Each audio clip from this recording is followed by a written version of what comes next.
High স্কুলের সভাপতি লিখে বিএনপিরা ওখানে ওদের একজন নাম দিয়েছে, জামাত ইসলামের একজন নাম দিয়েছে। তো জামাত ইসলাম নাম দেওয়ার পরে বিএনপিরা বলে তোমার এই নাম জামাতের নাম আমরা দিতে দেবো না, এটা আমাদের শুধু বিএনপির নাম দেবো। তখন আমার জামাতের লোক বলে যে তোমরাও নাম দিয়েছো, আমরাও নাম দিয়েছি। সে যাকে ভালো মনে করে সে ওকে নিয়োগ হয়ে সবাই। তখন এমনি তখন উনি যখন বুঝি আমার নাম জামাতের লোক বলে যে নাম উঠতে করতে হবে, আমি নাম ওটা দিয়ে আমরা বাধ্য করি।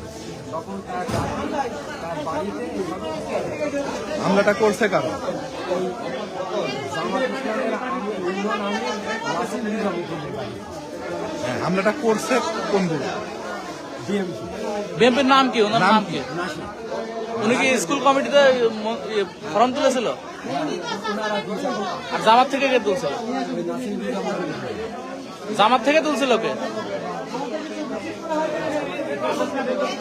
জামাতের কে স্কুল থেকে মানে ফর্ম তুলছিল? নাসির নিজামুদ্দিন। হামলাটা করছে বিএনপি। তোমাদের উদ্যোগে নিতে হবে। বিএনপির সে কে? তার নাম কি? নাসির।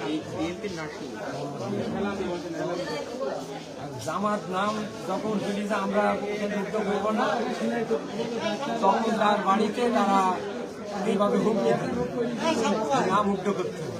তার প্রেক্ষিতে জামাত ইসলাম আজকে একটা স্কুল ওখানে মোটামুটি প্রতিবাদ সভার আয়োজন করে। আর সেই আয়োজনে তারা ঢাল ফালা রামদা ঢাল ফালা দিয়ে কতদিন ছিল ওখানে? কতদিন ছিল ওরা ও একটা তারপরও একটা ছিল। কতজন দিয়েছে বিএমপি দিয়েছে, বিএমপি আলা জামাতের লোকে খুব অত্যাচার করছে। কালকে তার বাড়িতে করেছে বিএনপির কে? বিএমপি, তার নাম বহুত লোক আছে তার। তারপরে মনে করেন যে কালকে এই হুমকি দিতে আছে আজকে বিভিন্ন মাধ্যমে অবগত হয়েছেন।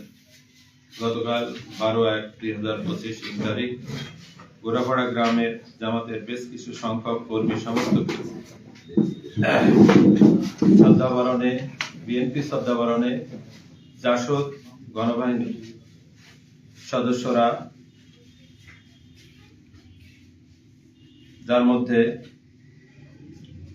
রাশেদ মাহমুদ নাসির, পিতা মৃত ইউসুফ আলী, গ্রাম পুরাপাড়া, থানা মিরপুর, জেলা কুষ্টিয়া, এবং জাসদ সন্ত্রাসী বাহিনীর 60-65 জন সদস্য নিয়ে দেশীয় অস্ত্র রামদা, ফলা, সটকি, হাসুয়া, দা, ইট পাথর এবং আগ্নেয়াস্ত্র, পিস্তল ও বন্দুক নিয়ে অতর্কিত হামলা করে মোহাম্মদ শফিকুল ইসলাম, পিতা আব্দুল বারেক, মোহাম্মদ মজনু মিয়া, পিতা মৃত আব্দুল মজিদ, আবুল হাশেম, পিতা মৃত আফসার মোল্লা চরপড়া, রেজাউল করিম, পিতা জুলমত মন্ডল শ্রীরামপুর, আবুল কাশেম আজাদ, পিতা সাদেক আলী, গ্রাম হালসা, মোহাম্মদ ইনুস মোল্লা, পিতা ওয়াজ আলী, গ্রাম পুরাপাড়া, মোহাম্মদ ওহিদুল ইসলাম, পিতা খোদাবক্স, মোহাম্মদ আনারুল হক মৃধা, পিতা মৃত মুসলিম মৃধা, শাং চৌধুরীপাড়া সহ আরো বেশ কয়েকজনকে আহত করে। তাছাড়া ইতিমধ্যে তারা জোরপূর্বক 2টি গরু, আনুমানিক মূল্য 3 লক্ষ টাকা ও একটি ভ্যান সহ বিভিন্ন মালামাল লুট করে এবং বাড়ির মহিলাদের গালিগালাজ ও ভয়ভীতি প্রদর্শন করে ও গুরুতর জখম করে। এদের মধ্যে 2 জনের অবস্থা আশঙ্কাজনক। মূলত ঘটনার সূত্রপাত হয় ঘোড়াপাড়া মিটন মাধ্যমিক বিদ্যালয়ের 11 কমিটি সভাপতি মনোনয়নকে কেন্দ্র করে। ঘোড়াপাড়া মিটন মাধ্যমিক বিদ্যালয়ের 11 কমিটির সভাপতি পদে বাংলাদেশ জামাত ইসলামী আমলা ইউনিয়ন আমির জনাব মোহাম্মদ নাসিম রেজা মুকুল প্রতিদ্বন্দ্বিতা করার একই গ্রামের আরেকজন প্রার্থী রাশেদ মাহমুদ নাসিরের নেতৃত্বে গত 11/1/2025 তারিখ রাত আনুমানিক 7:30টার সময় আনুমানিক 30-40 জন দেশীয় অস্ত্র শস্ত্রে সজ্জিত হয়ে জনাব নাসিম রেজা মুকুলের বাড়ি ঘেরাও করে, ভয়ভীতি প্রদর্শন করে এবং সভাপতি পদের প্রতিদ্বন্দ্বিতা থেকে বিরত হয়ে কাগজপত্র প্রত্যাহার করার জন্য চাপ সৃষ্টি করে এবং মধ্য 12/1/2025 তারিখ জামাত কর্মীদেরকে বিভিন্নভাবে ভয়ভীতি প্রদর্শন করে।